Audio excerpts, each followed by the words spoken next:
Hi, I'm Jerry Gerard, and I'm not immortal, but neither are you.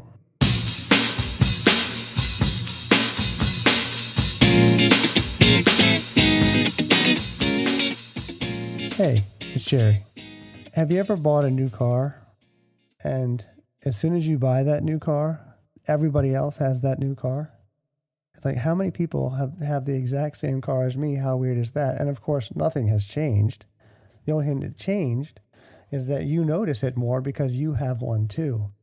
I've been thinking about this concept of mortality and how it should drive our behavior on a regular basis. And everywhere I turn, there's basically another example of people who are kind of thinking the same things, who've had the same idea. And interestingly enough, I now see that this has been something that's been kind of grappled with for centuries. So here's the story of my new car moment. I was giving a speech. I was invited to talk at my company's Toastmasters chapter. I gave a speech about the fact that we're all creatives, and something I have come to rather recently, and one of the reasons that I do this podcast and write on the blog is because I came to realize that, like most of you, I also have creativity and something to say. And life is too short to say, I wish I did that podcast, or I wish I wrote that book, or I wish I wrote that song, or I wish I learned to play guitar. It goes on and on and on. After the actual speech, a woman came up to me and said, I worked with you for a while. I didn't know you were a Stoic. And I was offended. I was like, well, I'm not set in my ways and emotionless.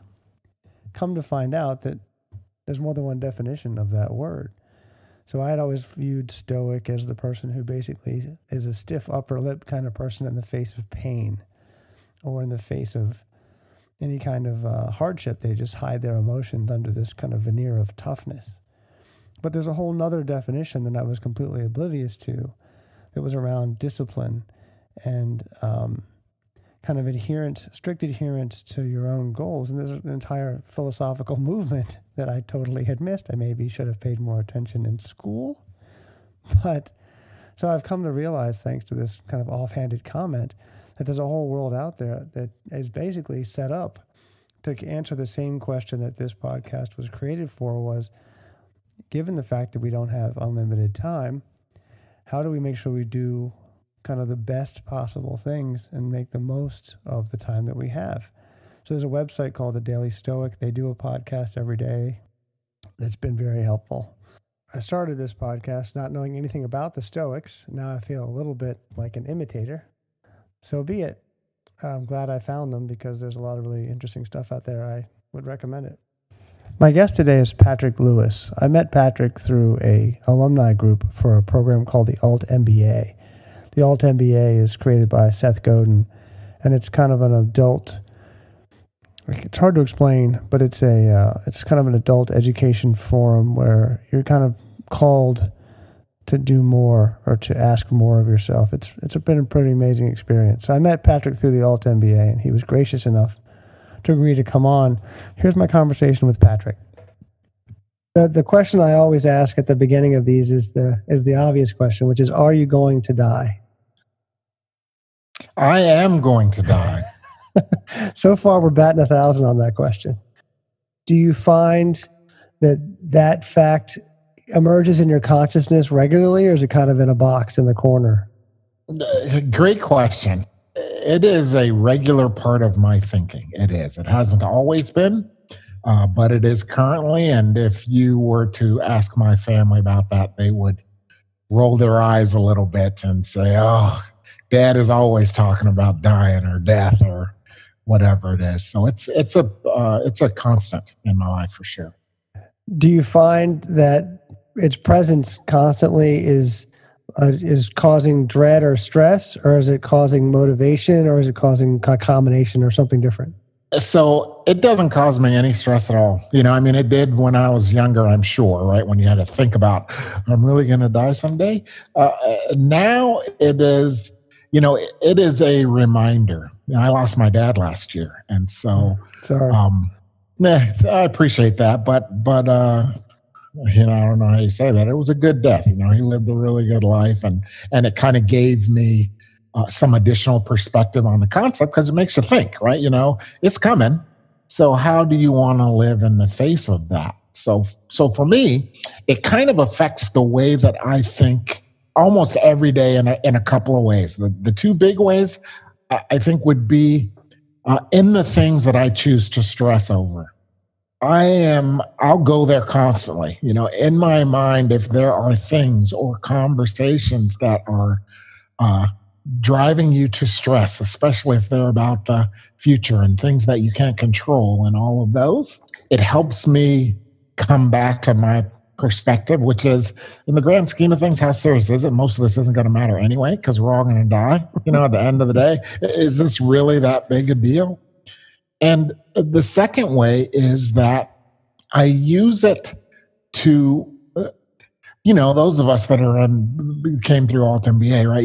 You're probably a tools person like I am. So I use it as a tool to help me stay motivated. I will tell my wife sometimes, I feel like we're in the second half of our life. You only have so much time. And we really need to pay attention to how you spend it. And so there are little things like, hey, let's watch this movie that we've already watched before, where I find myself now just going, I already know that movie. I know that it's good, but am I willing to give it 2 more hours out of what, it's almost funny when you think about it, but I do. I put it in that perspective and just think, is this what I want to spend this amount of time on? I think a lot about people talking about midlife, and they think about that as something that people hit in their 50s. And I've just turned 50, for example, and I don't know what math they're using, but I don't know how. Statistically, I feel like, if we get 80 years, that's a pretty good average, I think, based on the current numbers. And so I don't know why we wait till 55 to think that's it seems a little optimistic of us, like we have more time than we do. So when you say you're in the second half, that's probably, statistically accurate. Right. Someplace in there. Right. Someplace in there. It's probably not going to be twice this.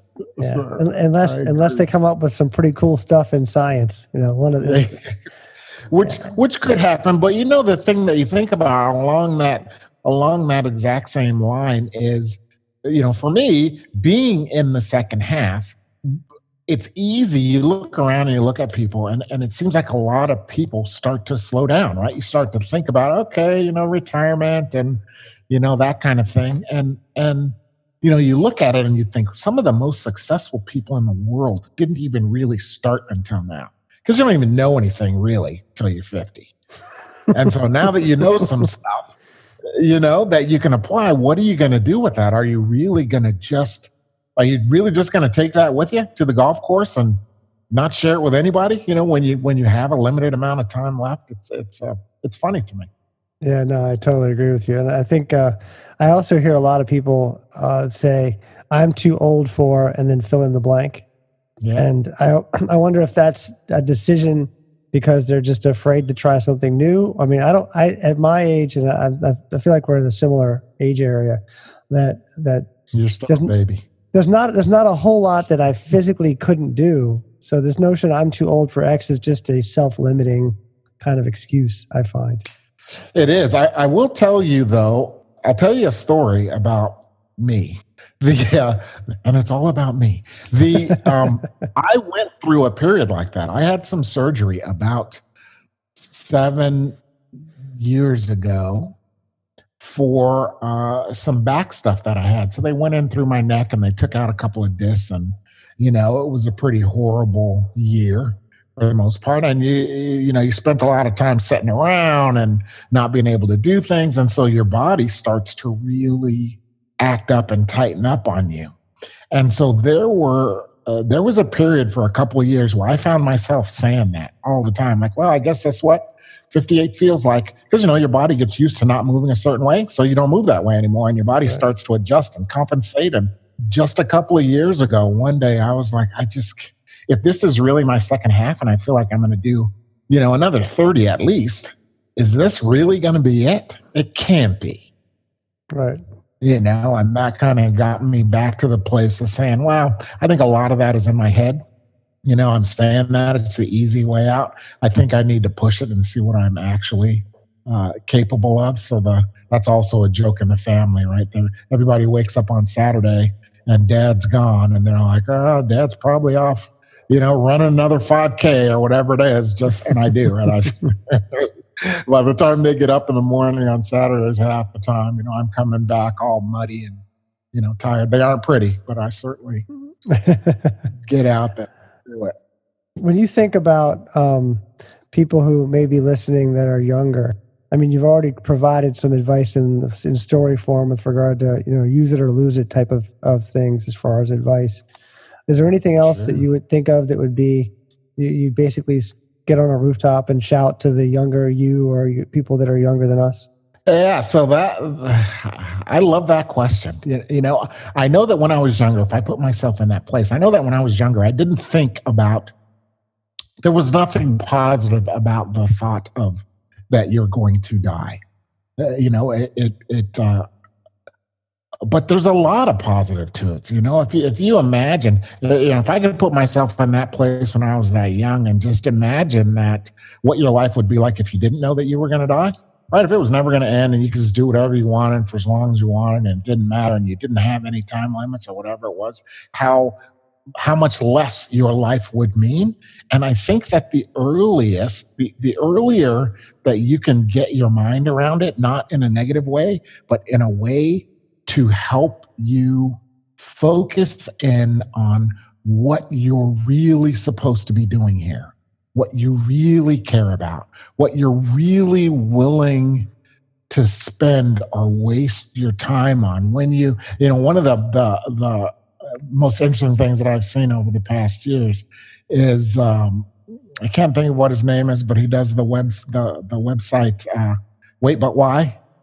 He did this interesting drawing where he drew out all of a square representing a week or something like that of his life, and from beginning to end, and then started to color them in and show what you had and talk about the fact that by the time you're 20, you've spent 80% of the time that you're going to spend with your parents. Wow. And you don't even think about that, right? You just leave and go off and do your thing. And so this whole concept of breaking down your life into these squares as a way to now say, I know that I have a finite amount of time left. Is this worth it? Right? Is it worth giving up this hour, this 2 hours, or whatever it is, knowing that that's what you have? And I don't say that to mean, turn into Gary Vee, right? It's got to be work 24 hours a day or whatever it is. It should be on purpose. And I think that kind of thinking, the earlier you have it, allows you to do things on purpose. And having that as a thing to go back to in your mind when you are when you feel yourself going into a dark place. Most of this stuff, I tell my kids this all the time, like, most of this stuff, I know how it feels in the moment, but just pull yourself out for a second. Most of this stuff does not matter. It just doesn't, right? In the grand scheme of your life, it doesn't matter. So how much time are you going to give it?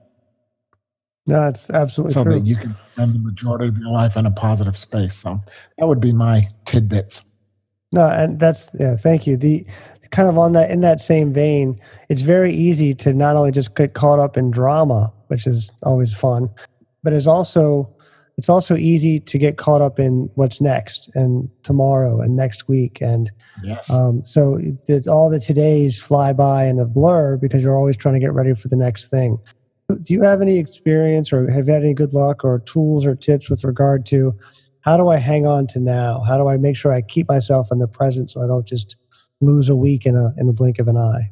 Yeah, great question. So I think about it constantly. So I will say that, one little story that I'll throw in there is that because I think about it so constantly and because I lost my dad last year, and that kind of thing, I took a trip last year in December to Israel with my mom. It was me, my mom, and 40 church ladies. And as I left to get on the plane, that was my my thought to myself, right, is this time right here, it could be the last time that I see her, because you just don't know. And so how am I going to spend that time? And so just constantly focus. And it was the most amazing time that I've ever spent with my mother ever. And it was 10 days. In terms of tools, the way that I keep myself thinking about it is I follow Stoic philosophy for sure. And so one of the tools that I use is I read the Daily Stoic every morning as part of my morning routine. If you look at my stuff, I read the Daily Stoic and then I do my journaling. Those two together allow me or keep me centered, because that's what I use them for. Right at the beginning of the day, before I get caught up in my email and all the stuff that's going to happen, I want to actually get centered on what's important. And the Daily Stoic is pretty good about reminding you that you're going to die. It's a central theme, right? Is remember that and live your life in that way. And so I use that. And then when I journal, it's about presence for the most part. That's what I'm trying to do, is figure out, before all the craziness happens, how do I actually want to spend the day and draw myself back, into that. And then I'm a little fanatical about my daily plan, which maps to, what are the most important things that I want to get done today, etc. But it all starts in the morning with my Stoic, my journaling, and then my meditation. But if you don't mind, with regard to your journaling, a lot of people attack that different ways. My wife, for example, has something very, very minimalistic where it's like one line or two lines Sure. for the whole day. Would you mind sharing a little bit about, do you journal at length? Do you journal the past? Do you journal the future? Are there any rules to your process there? I love that question. The reason why I love that question is because I have, if you look over here in my office, I have 50, journals with 3 pages written in them, where this was going to be the year, right, where I'm going to start journaling. I thought it was the greatest idea ever, but I could never keep myself engaged and, in it long term, because you're just sitting there. What am I going to journal about? Plus they look so good in the store, right? I'm that guy when in the store, like, if I had that journal, then I would be journaling. But so what I did was I bought, I listened to a lot of Tim Ferris. I bought the 5-minute journal to start with, just to see if I could do it. And the thing that I loved about the 5-minute journal is it gives you a format for both, right? For both your morning entry and your evening entry. And it's very simple, right? If you look at the top, the first question is, what am I grateful for? Perfect way to start the day. And then, what would make today a great day? And so you're thinking and planning around your day. And then at the end of the day, you come back and you say, what was great about what happened today? So you remember. And then, if I could do one thing different tomorrow, what would it be? Or what would I do a little bit better or whatever? So you're offloading. And so I did that for about 2 years. Just kept buying them once every 6 months, because it was so easy and you just got into this habit of doing it. And I got great value from doing it. And then a couple of years ago, I said, you know what, I'm gonna go off and see if I can do it myself. And so now I use that process as my fallback. I don't always do it that way. Sometimes I wake up and I've got something on my mind, and in that day it'll be more like morning pages, right? I'm just like, I need to do this better and think about that better and remember to thank this person or whatever it is, and it's just a page of whatever I'm thinking about. And then on other days, if I don't have something specific to think about, I'll go right back to that format. I'll start off and say, what are 3 things that I'm grateful for? And I'll go through that to get myself in the mode. If today we're going to be a great day, what would it be? And I'll write about that. And then I have this little thing that I do where I like to have a list of words for the day to kind of center myself. Who do I want to be in the world? And so I'll have things like mindful, to remind myself that I want to be mindful that day. I might have thoughtful. I might have compassionate. I try to key in on the things that I know that I'll need or things that I'm working on. Like, I'm not a very organized person in real life. So that shows up every morning, right? Just to remind myself, today, try and be an organized, thoughtful, disciplined person or whatever it is. So I'll have 4 or 5 words that I put in there. And that's my last thought before I go off into my meditation. I like how, like you said, in your real life, as if this is not your real life. That's a funny comment, because what I find is that I like the person that I am, but I'm certainly not the person that I want to be, right? I'm not sure that you'll ever be. And so my wife will ask me, what do you think about this? Or what do you think about that? And she'll say, you always have the exact right answer, and whatever it is. And I don't know how you do that. And what I try to tell her is, it's certainly easy to think about the right thing to do and what I would want to do in that situation. That's how I think about it, right? I would, if somebody did this to me, I would want to respond that way. And I think the more that I think that way, the more likely I am to do it when the time comes. But I'm certainly not, above getting pissed and flipping somebody's bird, So one last quick question about your meditation. So a lot of people are interested in meditation, but they're not exactly sure how to get their foot in the door. Yep. So I've also been trying, but I'm like a baby in this process. Can you talk a little bit about the way you kind of approach that, and then what you would suggest for somebody who's maybe just starting out? Yes. So I'll go to the second question first, which is, if you're just starting out, definitely go with either Headspace, because it's awesome, right? Just short, easy way. You don't have to think about what you're doing and get all caught up in it. It just kind of guides you through it from the beginning. And it's 5 minutes at the beginning, right? Just to get yourself there, and you don't have to worry about it. It tells you how to think about it. So I did that to really get deeper into meditation so that I'd have a process. And there are a couple of other things like that. But if guided meditation is the way to start, if you don't know how to do it, otherwise you'll just sit there and get mad at yourself. My mind is moving too much, and but it's just hard to get yourself to go, it's okay, right? Just let that thought go. I haven't failed. That's part of the work. So I would say that I now meditate in different ways depending upon how I'm feeling, at a certain time. I will often just do a 20-minute breathing meditation. And the purpose of that is just to empty my head, right? And let go of the stress and the worry and clear my mind and just be for a minute. And in a 20-minute meditation for me, some days there will be 3 minutes that are awesome, and some days there will be 17 minutes that are awesome, right? It just kind of depends on the day, and that's all part of the work. And sometimes I will do a body scan meditation, because I find those, it's easy to really distract yourself in a body scan meditation. So listen to one first so you know what you're doing, or a couple, or just have someone guide you through it. But because you're not asking yourself to actually stop thinking, you're just thinking about one specific thing. I find those to be easy if I'm really, really distracted and need some help. Yeah, as I said, I'm new, and during that body scan thing, I got really cranky because the guided voice said, "Unclench your forehead," and I'm like, "You don't know me," and I'm like, "Oh wait, she's right." How did she know I was all like scrunched up in my, or like, yes. So say, put your shoulders down. Like, my shoulders, oh, wait a minute. She's right. Got me. So, yeah. So it's amazing how much you walk around not knowing how you're either hunched over or totally like rigid with kind of pent up stress. And yes, and we're like that most of the time, right? You're sitting there. You're just sitting there, right? Getting ready to start this meditation. When would you be more relaxed?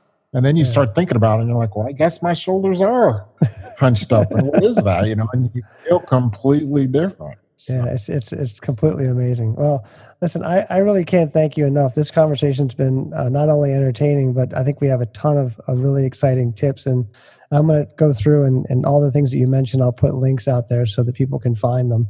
I just think this has been super enlightening, and I really thank you for your time. Absolutely. I appreciate you even thinking to ask me. It was goes into my my concept of what are you going to do? Take it with you. So I appreciate you giving me a chance, and thank you and good luck. Thanks so much for listening to the Not Immortal podcast. My name is Jerry Gerard. You can follow me on Twitter. I'm at Jerry Gerard. You can also follow the show at the website, notimmortal.com. You can also subscribe to us on iTunes, Overcast, and Stitcher, and Spotify, and all the other places that you can get podcasts. Thanks for listening. We'll see you next time.